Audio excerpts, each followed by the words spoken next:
Fala, meus queridos, bem-vindos a mais um vídeo. Bom, vamos lá. Como de praxe, deixa eu começar com as notícias, porque fica mais bonitinho, né? Pra gente começar o vídeo já falando sobre as notícias. Todas essas notícias estarão na descrição, se você quiser ler mais detalhadamente. Mas eu acho interessante a gente começar dessa forma. Primeiramente, Bitcoin Whales increases holdings by 4.6%. Ou seja, as baleias aumentaram as suas posições em Bitcoin, né, totalizando ali todas as baleias, ou pelo menos as mais conhecidas, aumentaram em mais de 4% o valor total de aquisição em Bitcoin. O que isso quer dizer, basicamente? Isso quer dizer que para elas que olham o longuíssimo prazo, baleias compram e operam sempre na posição de hold e position. Lembra disso. Por quê, Felipe? Porque um swing trade para uma baleia é pouco rentável considerando tanto de imposto que ela paga sobre o montante de capital que ela movimenta. Então, um position trade e um hold acaba sendo muito mais rentável para ela enquanto operador de mercado. Fora que os caras operam por CNPJs e várias empresas, então é uma dor de cabeça do caramba para você ficar movimentando todas essas quantias para lá e para cá. Então, lembre-se disso. Se elas estão comprando, significa que o rally ele tende a ser de longo prazo, e aí a gente já entende que estamos cada vez mais próximos do halving, então uma coisa liga a outra. Estão pensando, obviamente, meses após o halving, certo? Outra notícia que corrobora para isso: BlackRock e Fidelity devoram bilhões com ETFs e caminham para se tornar as maiores detentoras de Bitcoin. Lembrando que maiores detentoras de Bitcoin não quer dizer que elas terão um impacto tão gigantesco assim, porque mesmo elas sendo a maior detentora de Bitcoin, ela vai ter menos do que 10% da quantia total disponível. Lembre-se disso. Porque a gente vê isso aqui, imagina, caraca, então daqui a pouco a BlackRock vai ter 50% do Bitcoin, vai ser a dona do Bitcoin, vai poder derrubar o Bitcoin a hora que ela quiser. Vai precisar de muitos amigos para fazer isso, certo? Mas, obviamente, pode causar um impacto muito grande se desenfrear uma venda absurda. Não pela quantidade de criptos que ela tem, mas pelo a tsunami que ela pode criar, certo? Mas isso aqui corrobora com essa primeira notícia aqui, para deixar vocês a par de que, sim, os caras do dinheiro, os grandões, as baleias, estão comprando. Eu e você não podemos ficar de fora. Por quê? Esses caras são tipo Poseidon, eles vão começar a tsunami. A gente tem que ir com eles. E contra eles a gente não vai conseguir, são mais fortes do que a gente. Então, se eles estão indo nessa direção, a gente vai junto. Porque até eles começarem a vender lá na frente, a gente já vai ter feito bastante lucro também. Certo? É assim que a gente trabalha no mercado. Outra notícia que também corrobora com isso, né? Tether comprou mais de 800 milhões de dólares em Bitcoin. Outra notícia que também deixa, né? Obviamente para Tether é uma questão de paridade, é uma questão de manter a sua reserva, aquela questão que a gente cansou de falar, principalmente quando foi na época da Luna, sobre liquidez, mas Bitcoin, tem Bitcoin, o que significa que novamente o apetite dos grandes, dos que já tem muito, mantém-se em contínua incrementação, né? Continua crescendo o apetite desses caras em ter cada vez mais Bitcoin. Então são três grandes sinais, três grandes notícias que basicamente deixam a gente entender que 30, 32, 33 pode ser um sonho distante. A coisa agora é olhar para cima, é aumentar as posições. Claro, pensando em longo prazo, eu acho que a gente passou de possibilidades de operar a curto prazo, pelo menos agora. Eu acho que o ideal é a gente expandir um pouco o nosso horizonte, pelo menos nesse período, porque nesse período a gente está prestes a entrar em booms muito fortes, né? Tal qual foi o pós-halving do último ciclo, que foi isso aqui. Então aqui não teve swing trade legal, teve apenas position trade legal. Por quê? Porque se você quisesse aqui pegar, comprar fundo e comprar topo, você ia ficar depressivo, porque você comprou o fundo, até você aí você vendeu aqui achando que tinha feito um belíssimo lucro. 2 semanas depois o lucro tinha botado mais 300% em cima do que você vendeu. Então você estava depressivo, chorando embaixo da cama. Por quê? Porque poderia vender com 300% de lucro, mas vendeu só com 100. Então a gente está prestes a entrar em um momento parecido com esse, diria que é o momento de abandonarmos um pouco a visão de swing trade, certo? E começar a pensar em algo muito além, certo? Essas duas notícias a gente deixa para o final. Vamos diretão para o gráfico. Indo diretão para o gráfico, a gente claramente, vou até botar o gráfico de linhas, porque fica nítido que tivemos um fundo ascendente, o que indica possibilidade de continuidade de alta, e um segundo fundo ascendente. Então, deixou bem claro pra gente. Fez o primeiro fundo, fez o segundo fundo, fez o terceiro fundo. Nesse momento, rompeu esse ponto aqui, que seria a zona dos 43.300. A gente tende a continuar o processo de alta rumo, talvez, primeiramente, até a 786 da FIBO. Vou ter que retraçar isso aqui daqui a pouco quando a gente voltar pro gráfico. Mas, deixa eu voltar logo. Aqui a gente pega os pavios também. Isso. E aí o que a gente tem aqui basicamente? A gente teve um reteste de 0,5, o que é perfeitamente normal. Observa que saímos do topo, fizemos aquele fundo, o que era normal, o que era cíclico, né? Eu esperei que segurássemos na zona dos 40 mil. Buscou mais um pouquinho embaixo, mas consolidou um suporte, deixou 3 candles, lembra do que eu falei? Chegou num fundo, 3, 4 candles que não conseguem manter o direcional, o gráfico geralmente reverte. Exatamente o que aconteceu aqui, só que com muito menos volume, aconteceu aqui. Semelhantemente, subimos, falei que isso aqui poderia entregar uma alta, acabou que entregou mesmo, não do jeito que eu tinha falado no vídeo passado, mas entregou a alta. Buscamos a 0,5, 40 mil, 43.800. Nesse momento, observa como ele rompe, toca a 0,5, devolve o gráfico até a média de 50 períodos, coisa que ele tinha perdido nesse período aqui, retesta exatamente, deixa eu até aproximar para você, retesta a 0,5, a média de 50 períodos, e mantém o processo de alta. Vocês lembram que há uns vídeos atrás eu tinha falado para vocês justamente desse evento aqui? Eu falei, é bem provável que o gráfico vai retestar a média, botar uma média próxima da outra e voltar a subir depois disso. Nesse reteste é que a gente vai ter uma bela confirmação de se a tendência vai continuar ou se a tendência vai ser perdida. No eventual rompimento da média de 20 períodos abaixo da média de 50 períodos, nós teríamos uma inversão de tendência. E aí a gente estaria olhando bem mais para baixo. Eu falei isso em alguns vídeos atrás e mantenho essa posição. Porque nós tocamos na média, né, a média de 20 períodos, que é a média verdinha, tocou a média de 50 períodos, segurou. Do que segurou, ela voltou a subir. Não contente, ela foi lá e retestou em um caráter de fundo ascendente, colocando como seu suporte a região da 0,38, aqui 42.500. E agora ela está lateralizando entre esse ponto.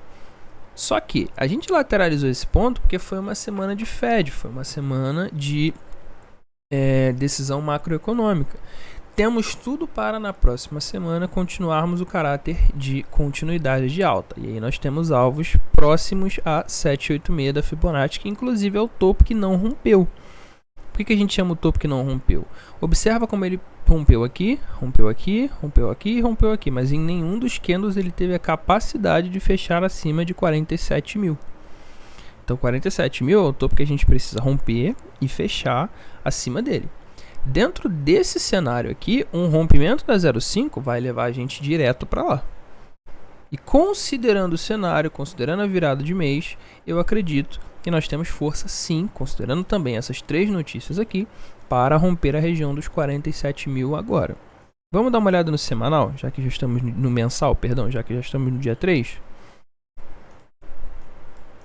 Observa como o mensal deixou um candle de indecisão, muito por tudo que aconteceu em janeiro, que foi decisão do Fed, que teve pouco impacto, mas a decisão maior, que foi a ETF do Bitcoin. Então, a ETF do Bitcoin deixou esse impacto gigantesco aqui, certo? Senão não teria tido um pavio tão gigantesco assim, teríamos um candle muito mais direcional. No mensal, a gente fica meio aberto à possibilidade de se vai subir ou se vai descer olhando apenas candle. Mas quando a gente olha o RSI e quando a gente olha o volume, a gente vê um negócio interessante, a gente vê um crescimento de volume interessantíssimo, bem menos volume do que teve lá embaixo, mas a gente vê um crescimento. Só que justamente por a gente ter bem menos volume do que teve lá embaixo, isso aqui não nos parece ser uma zona de resistência. Pelo menos não uma zona de resistência que teria poder de parar o gráfico agora, certo? Observa aqui, quando nós tocamos a média da primeira vez, foi quando formou o topo histórico aqui, ó. Observa que nós tivemos 3 candles que romperam a média de volume. Aí depois a gente tocou no fundo, mais 2 candles que romperam a média de volume. Quando a gente tocou no topo da segunda vez, já era sem volume nenhum, o que mostrava que estávamos próximos de um fim de ciclo. Foi um rompimento sem volume. Observa o volume aqui, observa o volume aqui. Aqui teve, aqui não. O mesmo ocorreu no fundo. Observa, jogou no fundo, olha o volume, consolidou um fundo. Por quê? Um volumão vermelho. Deixando para a gente bem claro que essa região aqui era o clímax da venda. Semelhantemente, depois ele deixou um outro paviozão verde, deixando para a gente a mesma informação. Aqui é o clímax da compra. O que a gente precisa agora para poder determinar se temos um novo topo ou se temos um novo fundo é um outro volume que seja absurdo a esse. Subiu. Deixou um volumão pesado. Opa, alerta vermelho. Talvez agora seja o momento do gráfico recuar 1, 2 meses para depois voltar a subir de novo. Porque é isso que determina a quantidade de negociação que existe numa determinada área. Então, quando a gente vê esse tipo de movimentação, a gente consegue pelo menos ter uma previsão de que há um volume em formação, né? Olha aqui no diário, volumão, volumão. O que aconteceu? Suporte. Volumão, volumão. O que aconteceu? Resistência. Então, o mesmo ponto se ocorre, certo? A mesma aqui, ó, quando a gente tocou aqui, ó, o voluminho aqui rompendo a média. Ah, Felipe, então é sempre assim, é só olhar a média de volume? Não, tem que olhar o contexto como um todo. Nada no gráfico é olhar isoladamente um único detalhe. Mas quando você junta todos os fatores, você consegue entender que de fato existe uma história sendo contada aqui, né? Cada elemento da história, o gráfico, o preço, a média, o indicador, eles vão contando uma história pra gente e a gente precisa interpretar essa história. Nessa história a gente consegue ver que o RSI tem espaço para continuar subindo e a gente consegue ver que o mensal também tem espaço para continuar subindo. Então, se ambos os casos entregarem a alta que eles aparentam entregar, fechou, pra gente é alegria. Sinal que estamos olhando primeiro para a zona dos 47, que foi o topo que não rompeu, né? Essa zona aqui, 46.600, 46.900 e pouco, 47 mil. E posteriormente para o rompimento da máxima recente, que está em 49 mil. Então são os dois pontos que nós temos que olhar agora, certo? E existem 3 criptos aqui, a gente finaliza o gráfico diário, o semanal a gente conversa sempre amanhã no fechamento, né, de praxe. E tem coisa pra gente falar aqui, perdão. Tem coisa pra gente falar do semanal amanhã que vai ser interessante pra vocês, mas peguem esse alerta. Então, pra gente nesse momento tá bonito, vamos dar uma olhada aqui no 4 horas rapidinho. Ó, corroborando com o que eu acabei de falar. Formação de suporte, média rompendo, tanto na descida quanto na subida quanto na descida. Então, nesse momento, como não aparenta ter um suporte formado, uma resistência formada, isso aqui pode muito bem ser uma bandeira gráfica, até porque está se desenhando como uma bandeira gráfica, tá? No 4 horas, que vai entregar, ou pode entregar, vai é meio complicado da gente dizer, uma segunda pernadinha de alta. É possível, Felipe? Sim, é possível. O gráfico está dizendo isso pra gente aqui, tá? É bem tranquilo de interpretar desta forma. Vamos torcer que de fato isso aconteça. O gráfico de linhas, inclusive, deixa bem claro, ó, que está acima da média de 20 períodos, com as duas médias apontando para cima. Então, temos uma tendência de alta no gráfico de 4 horas, confirmada no gráfico diário, sustentada pelo gráfico mensal. Semanal, como eu disse, falaremos amanhã. Tem 2 criptos que eu quero falar com vocês, na verdade 3, que são para mim indispensáveis na sua carteira. E aí eu termino falando das duas notícias justamente porque eu queria falar dessas 3 criptos. A primeira é a Wild, eu continuo defendendo ela. Para mim, o grande carro-chefe do próximo boom vai ser IA. E nesse momento ela está sustentando uma zona de suporte na região dos $2,20. Observa, gráfico de linhas novamente, como ela sustenta essa região por 4 vezes seguidas, né? Então está em uma zona de suporte, sim. Existe um processo de lateralização acontecendo em fundo que vai de $2,47 até $2,22. Inclusive foi o mesmo fundo que ela retestou aqui atrás, ó. Observa que ela chegou a formar esse fundo aqui e agora continua formando esse fundo aqui. Então, para mim, considerando que o RSI também já entregou divergências, também já entregou uma continuidade de alta, para mim é um caráter claro de que vale a pena adquirir mais um pouco de Wild, certo? Deixando aqui um candle que pode ser de reversão, mas é o início ainda, lembra do que eu falei, candles de reversão precisam ser confirmados, como que um candle que rompe a sua máxima, certo? E aí sim, o correto seria pegar no rompimento da máxima, mas obviamente vai ficar muito caro pra gente pegar perto de $3. Mas possível. Não é só porque tá caro que tá errado não, tá, gente? Se tá caro para você vender ainda mais caro, e aqui vai uma dica de ouro. Se você comprar caro para vender ainda mais caro, valeu a pena. Show? Lembra disso. Se você comprar caro, tô dando tapa nesse microfone direto, para vender ainda mais caro, está certo. Lembre-se disso.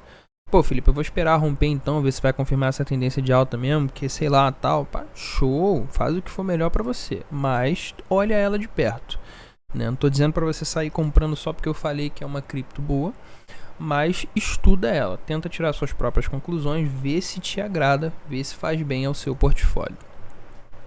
Link dispensa, continuo falando dela. Falei dela quando estava $5, continuo falando dela quando está 17. Por quê? Porque nesse momento ela rompeu a máxima. Não contente com romper a máxima, ela deixou o que pode ser uma barra vermelha ignorada. Observa, fez o topo, aí ela dá-lhe, rompe nesse candle aqui, buscou a região dos $18. Isso depois de ter consolidado um fundo em 13, fundo esse que eu tinha falado, inclusive olha a linha que a gente traçou aqui, cara, tocou exatamente na linha, né, pilantra, mas enfim, tocou na linha, né, eu tinha marcado esse topo aqui, como imaginei, falei, ó, alguma região desse topo aqui vai ser retestado, retestou exatamente o topo, deixamos então essa zona aqui como suporte, mas o suporte até agora confirmado, na verdade, é a região próxima aos $14, tá, porque é o que registra fechamentos. Isso aqui foi pavio, isso aqui foi sonho. Quem pegou, parabéns. Quem não pegou, é uma pena. E aí o que acontece? Ela retestou o fundo, o topo que ela rompeu. Ó. Tinha o topo, aí ela rompeu o topo, retestou o topo. E para o candle de amanhã, ela pode sim deixar uma barra vermelha ignorada que vai deixar mais um paviozinho para cima. Se você quiser operar isso aqui, lembre-se que é por sua conta e risco. Tenta pegar a máxima desse candle aqui e obviamente estopar a mínima. Como é um mercado cripto, eu diria para você estopar a mínima do candle gerador, tá? Eu diria para você estopar a mínima do candle gerador. Mas e o alvo, Felipe? Bom, eu tinha falado que não ia operar swing trade, tô aqui ensinando swing trade, né? Mas enfim, não custa nada. O alvo para mim começa a partir da 0,5, região dos $19,70, região da 0,5. E termina, obviamente, no 100% da Fibonacci. Então, até os $20,600 aqui. É uma operação curta, eu diria eu. Mas é uma operação interessante. Ó, de 10% a 13% aí durante a semana que vem seria interessante pra gente, tá? Mas Chainlink é hold. Não retiro o fato de que Chainlink é um ativo para hold. O seu mensal ainda nos permite sonhar que dá para levar mais um pouquinho, mas diferente do Bitcoin, ela já deixou um rompimento na máxima do volume. Claro que isso aqui pode ter sido a consolidação do suporte, porque olha a média, foi lá, tocou exatamente na média e deixou agora um rompimento, né? Ó, deixou o candle de reversão, rompeu a máxima, então pra gente tá bonito. Chainlink é hold, Chainlink não tem desenrolo, Chainlink é uma cripto para mim que tem que estar no seu portfólio porque ela é uma senhora cripto, tem uma senhora empresa, uma senhora gestão e vai carregar muita gente no próximo ciclo. Então não deixe de olhar ela de perto. E a Injective, tô falando da Injective há pouco tempo, na verdade, mas a Injective deu o que a gente queria, que era o quê? Suporte. O que eu falei pra vocês? Gente, Injective tá bonita, é uma cripto boa, é um parâmetro legal pra gente olhar, mas ela tá muito cara, ela tá subindo infinitamente, tem que esperar consolidar. E voilá, consolidou. Nessa região aqui, próxima a $30, é onde nós temos o suporte mais recente dela. Observa que ela testou aqui, aí deixou mais uma pernada de alta, consolidou, consolidou, consolidou, e agora, região dos 30, tá interessante para a gente comprar. Observa que o mesmo efeito que acontece no Bitcoin está prestes a acontecer com a Injective, que é o que? As médias se encontrarem. Quando as médias se encontrarem, então acredito sim que ainda pode tocar a região dos 30, $31, né? A média deu uma pipocadinha aqui, é bala na agulha e vai ser feliz, porque $30, infelizmente, por quê? Porque o bagulho saiu lá de trás, né? Mas infelizmente é o valor que nós temos para comprar a Injective agora. Felizmente é uma cripto que, se bem gerida, né, considerando que ela é relativamente bem gerida até o momento, tem capacidade de jogar a gente lá perto da região dos 100, 200, $300 por unidade. O mensal pode estar desenhando também uma barra vermelha ignorada, mas é cedo para dizer. Temos bastante tempo até que tenhamos de fato uma ideia disso aqui. O que eu diria é: se atenha ao diário, tocou na região dos $30, $31, espera, olha para 4 horas, vê se vai consolidar suporte, vê se vai entrar um volumão de venda, certo? Porque pode ser interessante para adquirir um pouco mais de Injective. É uma cripto muito boa, eu gosto muito dela. Todos os restos, SP500, Nasdaq, VIX, a gente vai analisar amanhã, certo? No gráfico, no fechamento semanal. Só que tem 2 notícias que eu quero deixar para vocês. A primeira é essa aqui, ó. 25.126 pessoas com bitcoins não declararam IR. Cara, eu não gosto da ideia, embora eu saiba, embora eu tenha conhecimento em contabilidade, seria muito fácil para mim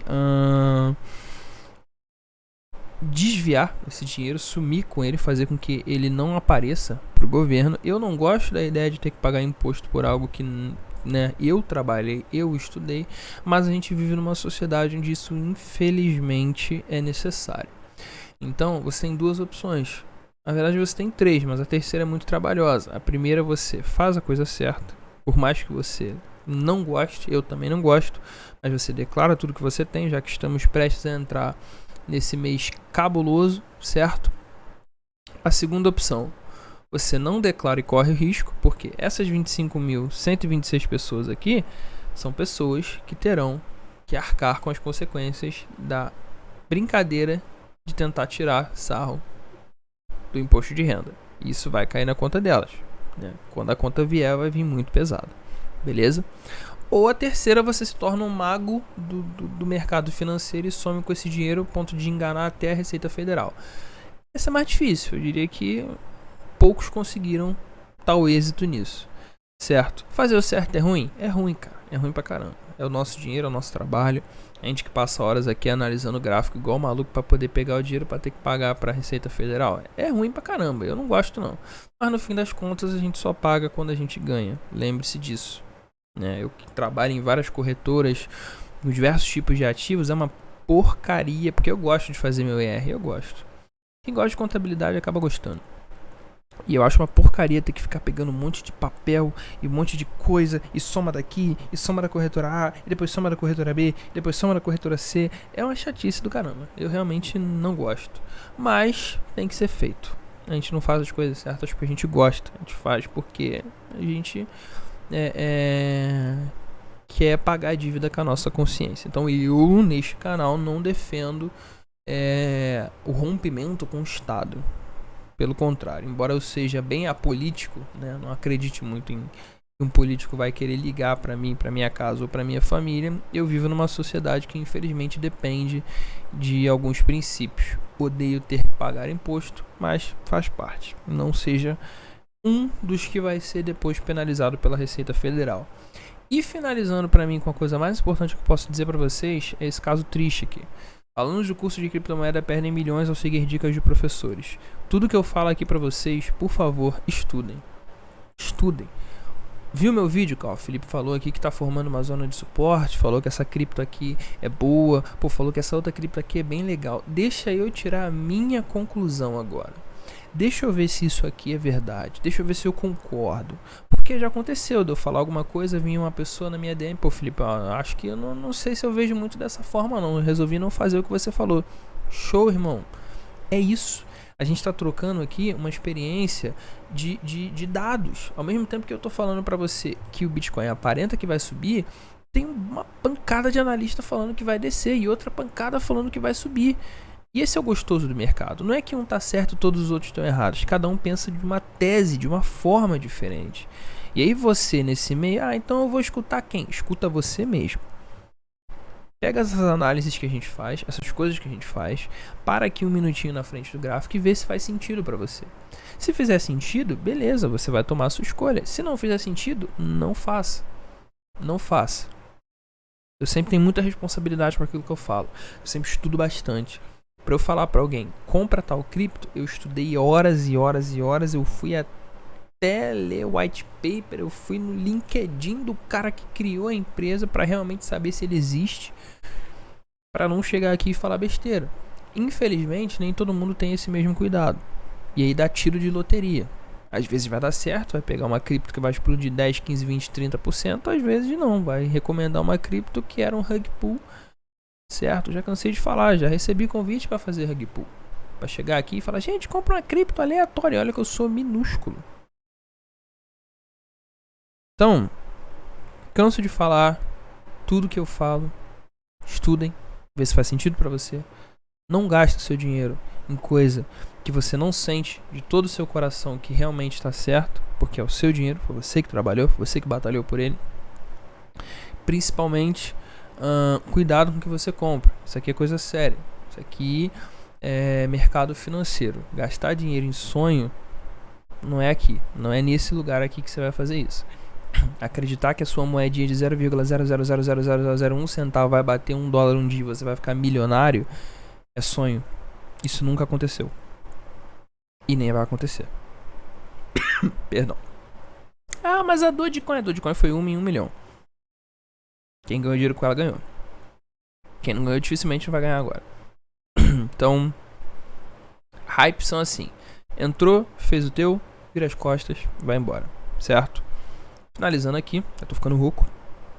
Lembre-se, esses links vão estar todos na descrição. Muito obrigado se você ficou até aqui. Ficou um vídeo longuíssimo, né? 27 minutos. Mas foi um vídeo importante. Eu precisava falar tudo isso com vocês. Precisava dar essa dica.